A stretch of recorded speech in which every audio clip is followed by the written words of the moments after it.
नमस्कार, स्वागत है आपका इंडिया न्यूज के डिजिटल प्लेटफॉर्म पर और मैं हूं आपके साथ गुलिस्ता। प्रधानमंत्री नरेंद्र मोदी 3 देशों की यात्रा के आखिरी चरण में सोमवार को ऑस्ट्रेलिया पहुंचे थे। अपने दौरे के दूसरे दिन उन्होंने सिडनी के कुडोस बैंक एरिना में भारतीय समुदाय को संबोधित किया। संबोधन के दौरान पीएम मोदी ने ब्रिस्बेन में वाणिज्य दूतावास के शुभारंभ का ऐलान किया। इसके साथ ही पीएम मोदी ने भारत ऑस्ट्रेलिया संबंधों को लेकर क्रिकेट पर भी बात की, जहां उन्होंने कोरोना महामारी के दौरान भारत द्वारा चलाए गए सबसे बड़े वैक्सीनेशन अभियान का जिक्र करके भारत के बढ़ते कद को दुनिया को दिखाया। तो वहीं 2014 में किए गए वादे का हवाला देकर बिना नाम लिए कांग्रेस पर तंज भी कसा। आपको बता दें, ऑस्ट्रेलिया में प्रधानमंत्री नरेंद्र मोदी के संबोधन के दौरान 10 बड़ी बातें की। पहले पीएम मोदी ने कहा कि ब्रिस्बेन में भारत का नया कॉन्सुलेट खुलेगा। आपको बता दें कि एरिना में पीएम मोदी ने नमस्ते ऑस्ट्रेलिया से अपने संबोधन की शुरुआत की। उन्होंने वहां मौजूद लोगों को संबोधित करते हुए कहा कि एक वक्त था जब भारत कहा जाता था कि भारत और ऑस्ट्रेलिया के संबंध 3C कॉमनवेल्थ, क्रिकेट, करी पर आधारित है। उसके बाद कहा गया कि भारत और ऑस्ट्रेलिया का संबंध 3D डेमोक्रेसी, डायस्पोरा, दोस्ती पर आधारित है। इसके बाद कुछ लोगों ने यह भी कहा कि भारत और ऑस्ट्रेलिया का संबंध 3E एनर्जी, इकोनॉमी, एजुकेशन पर आधारित है। लेकिन भारत और ऑस्ट्रेलिया के ऐतिहासिक संबंधों का विस्तार इससे कई बड़ा है। इस दौरान पीएम मोदी ने कहा ब्रिस्बेन में भारत का नया कॉन्सुलेट खोला जाएगा। उन्होंने कहा कि इसकी मांग काफी वक्त से की जा रही थी, जिसके बाद ये फैसला लिया गया। आगे पीएम मोदी ने लखनऊ की चाट और जयपुर की मिठाई का जिक्र किया। आपको बता दें, पीएम मोदी ने कहा कि ऑस्ट्रेलिया के लोग इतने बड़े दिल वाले हैं, इतने सच्चे और इतने अच्छे हैं कि भारत की इस विविधता को खुले दिल से स्वीकारते हैं। यही वजह है कि यहाँ की पैरमाटा शहर में परमात्मा चौक बन जाता है। विक्रम स्ट्रीट भी विक्रम स्ट्रीट के तौर पर मशहूर हो जाती है और हैरिस पार्क लोगों के लिए हरीश पार्क हो जाता है। हैरिस पार्क में जयपुर स्वीट्स की जलेबी चाट, इसका तो कोई जवाब ही नहीं है। आप लोग मेरे मित्र अल्बानीज को कभी कहीं वहीं ले जाइएगा। जब खाने की बात चले तो लखनऊ का नाम आना भी स्वाभाविक ही है। मैंने सुना है सिडनी में लखनऊ नाम की जगह है।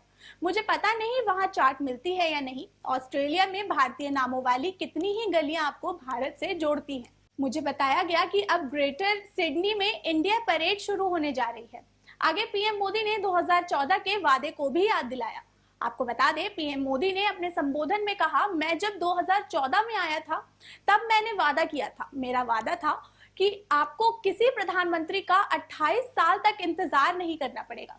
तो लीजिए, यहाँ सिडनी में एक एरिना में मैं फिर से हाजिर हूँ और मैं अकेला नहीं हूँ और मैं अकेला नहीं आया हूँ। पीएम अल्बानीज भी मेरे साथ आए हैं। उन्होंने हमारे इस कार्यक्रम के लिए अपने व्यस्त कार्यक्रम से वक्त निकाला है। वो भारतीयों के प्रति अपने प्रेम को दर्शाता है। जो आपने अभी कहा वो दर्शाता है कि ऑस्ट्रेलिया के मन में भारत के प्रति कितना प्रेम है। पीएम नरेंद्र मोदी ने आगे भारत ऑस्ट्रेलिया संबंधों का आधार भी बताया। आपको बता दें, पीएम मोदी ने कहा कि भारत ऑस्ट्रेलिया के संबंधों का आधार इन सबसे बड़ा है। इन संबंधों का आधार क्या है जानते हैं? सबसे बड़ा आधार है म्यूचुअल ट्रस्ट और म्यूचुअल रिस्पेक्ट। ये सिर्फ ऑस्ट्रेलिया भारत के राजनयिक रिश्तों से विकसित नहीं हुआ है। इसकी असली वजह है ताकत। और आप ऑस्ट्रेलिया में रहने वाले हर एक भारतीय, आप उसकी असली ताकत है। ऑस्ट्रेलिया के 2.5 करोड़ से ज्यादा सिटीजन। हमारे बीच भौगोलिक दूरी जरूर है, लेकिन हिंद महासागर हमें जोड़ती है। हमारी जीवन शैली भले ही अलग हो, लेकिन अब योगा भी हमें जोड़ता है। क्रिकेट से तो ना जाने हम कब से जुड़े हैं, लेकिन अब टेनिस और फिल्में भी हमें जोड़ रही हैं। हमारे यहाँ खाना बनाने का तरीका भले ही अलग अलग है, लेकिन अब मास्टर शेफ हमें जोड़ता है। हमारे यहाँ पर्व त्योहार भले ही अलग है, लेकिन हम जुड़े हैं दिवाली की रौनक से, बैसाखी के जश्न से। हमारे यहाँ भाषाएं भले ही अलग बोली जाती हो, लेकिन हम जुड़े हैं मलयालम, तमिल, तेलुगु, पंजाबी और हिंदी और भाषाएं पढ़ने वाले इतने सारे स्कूलों से। पीएम मोदी ने कहा कि दुनिया की मदद के लिए भारत हमेशा तैयार रहते हैं।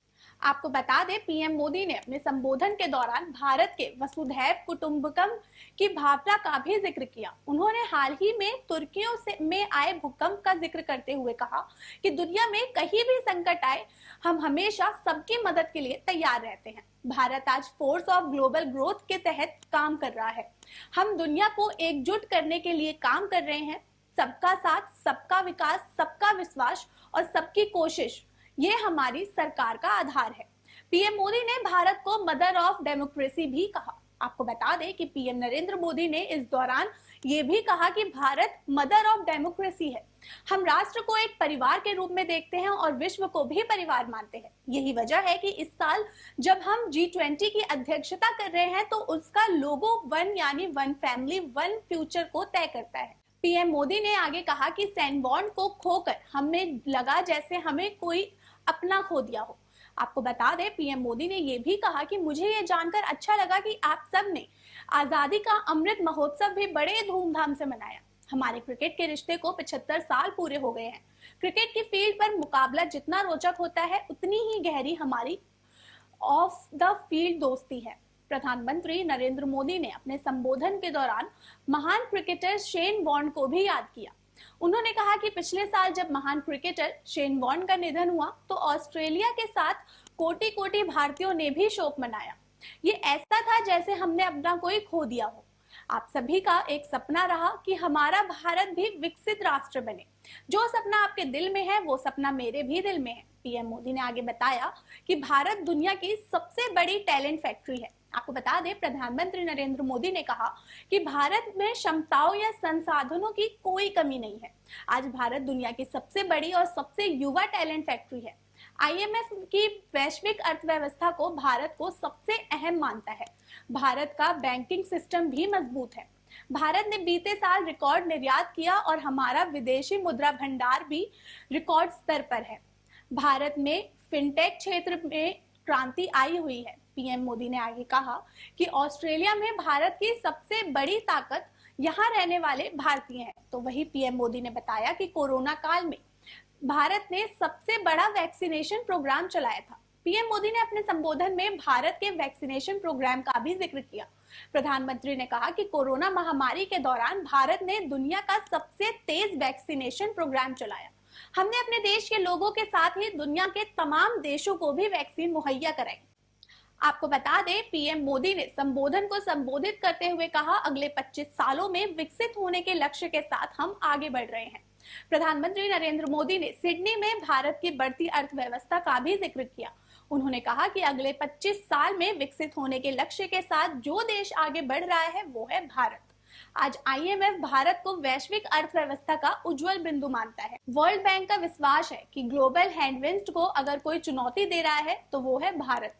आज भारत दुनिया की फास्टेस्ट ग्रोइंग लार्जेस्ट इकोनॉमी है। हमारे पास संसाधनों की कमी नहीं है। फिलहाल के लिए इतना ही। और भी अपडेट्स के लिए जुड़े रहे इंडिया न्यूज के साथ। धन्यवाद।